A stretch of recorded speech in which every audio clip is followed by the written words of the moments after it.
Assalamualaikum warahmatullahi wabarakatuh. Saya Haru Kurniawan dari Fakultas Pertanian Universitas Lampung. Pada kesempatan kali ini saya akan mempresentasikan draft up penelitian saya. Yang pertama, yakni penelitiannya berjudul Pertumbuhan dan Hasil Kopi Robusta Grafting Liberica dengan perbedaan jenis klon dan waktu pemupukan. Section 1, pendahuluan. Latar belakang. Pertama, pentingnya tanaman kopi. Produk tanaman kopi merupakan produk unggulan. Seperti yang kita ketahui bahwa kopi merupakan salah satu produk unggulan Indonesia yang sudah mencapai ranah internasional. Ini yang kedua, pecinta kopi. Kopi banyak dicintai oleh kalangan umur, baik tua maupun muda, baik pria bahkan wanita, banyak yang mencintai kopi. Ada berbagai macam komunitas sebagai pencinta kopi. Hal ini mengakibatkan bahwasannya kopi memiliki nilai ekonomis yang tinggi. Selanjutnya, jenis klon kopi. Di Indonesia banyak memiliki klon kopi robusta unggul yang telah diresmikan seperti BP358, BP42, BP534, BP436, dan BP308. Masing-masing klon tersebut memiliki produktivitas dari 1.200 sampai 2.200 kg per hektar. Tetapi di lapangan petani menanam jenis klon tersebut dengan perawatan dan pemeliharaan yang tidak baik, sehingga produktivitas kopi robusta di Indonesia masih tergolong cukup rendah.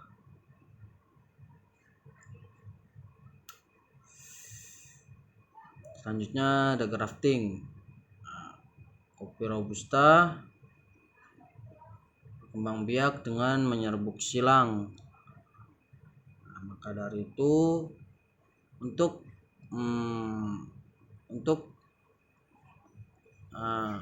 meminimalisir segregasi dan sifat-sifat yang tidak unggul, itu dilakukan teknik grafting. Ini perkembangbiakan dengan sambung. Nah, selanjutnya ada pemupukan. Pemupukan pada kopi dilakukan pada waktu awal musim hujan dan akhir musim hujan.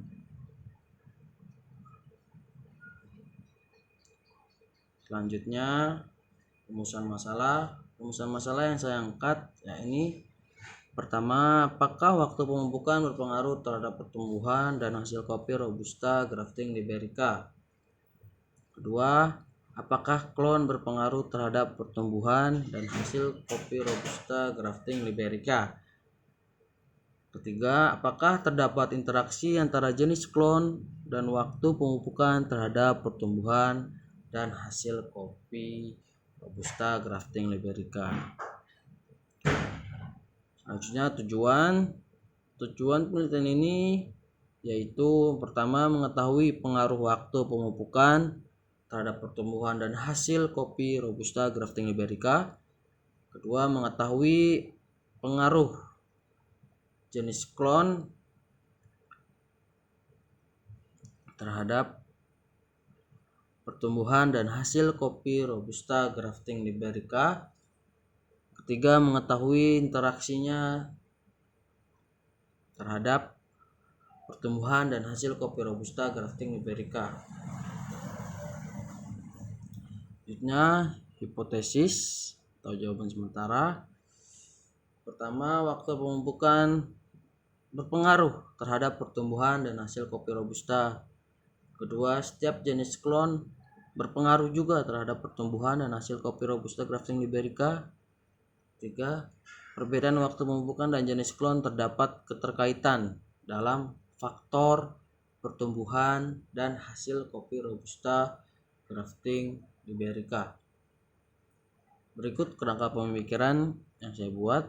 Pertama, produktivitas kopi Robusta di Indonesia yang rendah dan jauh dari kata optimal. Seperti yang saya sebutkan, bahwasannya petani-petani di Indonesia masih menghasilkan produksi kopi yang rendah dikarenakan pemeliharaannya, teknologinya yang masih rendah.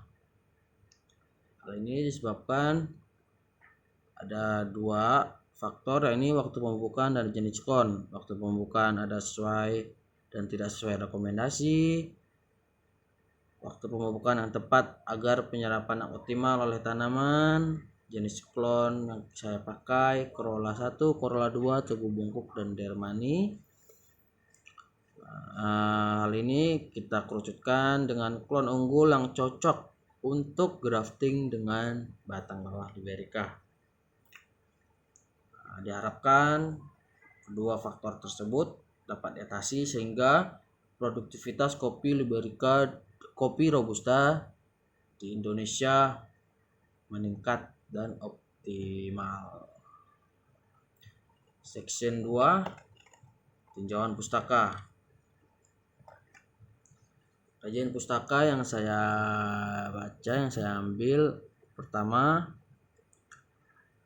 kopi Robusta. Kopi Robusta memiliki secara tumbuh tinggi tempat 100 sampai dengan 600 mdpl dengan curah hujan 1250 sampai dengan 2500 mm per tahun. Bulan kering, curah hujan kurang dari 60 mm per bulan. Ditambah 3 bulan dengan suhu udara 21 sampai 24 derajat Celcius. Selanjutnya, kopi liberica. Kopi liberica dengan cara tumbuh, iklimnya tinggi tempat 0 sampai dengan 900 mdpl dengan curah hujan 1250 sampai dengan 3500 mm per tahun. Bulan kering, curah hujan di bawah 60 mm per bulan, ditambah 3 bulan suhu udara 21 sampai 30 derajat Celcius. Selanjutnya, kajian pustaka yang saya kaji, ini jenis klon Robusta. Saya kerucutkan bahwa jenis klon lokal di Lampung berbagai macam, seperti Tugu Hijau, Garudak, Tugu Kuning, Bakir, Lengkong, Komari, dan lain sebagainya. Selanjutnya yang saya kaji, ini pemupukan.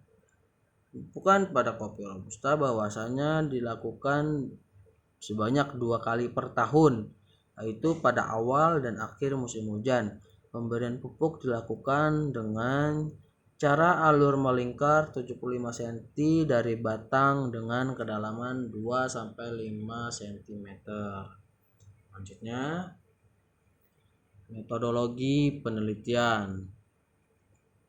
Yang pertama, waktu dan tempat penelitian dilakukan di Lampung Barat bertepatan pada 7 November 2020 hingga April 2021. Selanjutnya, alat dan bahan yang kita pakai pada penelitian ini. Alat yang digunakan adalah jaring penanda, kawat, plastik tik sampel, alat tulis, meteran, jangka sorong, dan alat dokumentasi seperti kamera ataupun handphone. Dan bahan yang kita gunakan ya tentu kopi Robusta dengan jenis klon Corolla 1, Corolla 2, Togo Bungkuk, dan Dermani. Ada kopi Liberica serta pupuk seperti pupuk Korea, SP36, KCL, dan Kiesarit.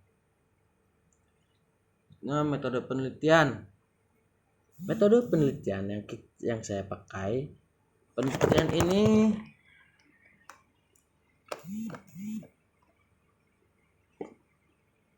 penelitian ini menggunakan rancangan faktorial 2x4 split plot dengan perlakuan waktu pemupukan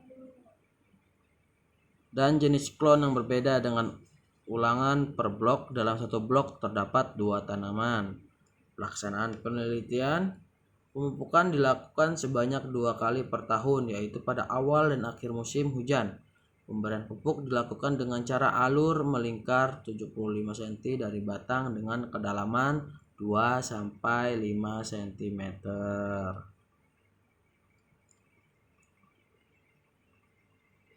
Selanjutnya ada variabel pengamatan, ada variabel pendukung, variabel utama. Variabel utama saya amati ya ini warna daun dewasa, pertumbuhan cabang, panjang daun, penambahan buah, jumlah dompol per cabang, jumlah biji per dompol, bobot kering per cabang, bobot biji per pohon. Variabel pendukung tentu kita menganalisis tanah secara komposit terhadap N dan P. Oke, terima kasih. Cukup sekian dari saya. Mohon maaf apabila ada kesalahan. Mohon dimaafkan. Apabila ada koreksi, tolong dikoreksi. Oke, sekian dari saya. Wassalamualaikum warahmatullahi wabarakatuh.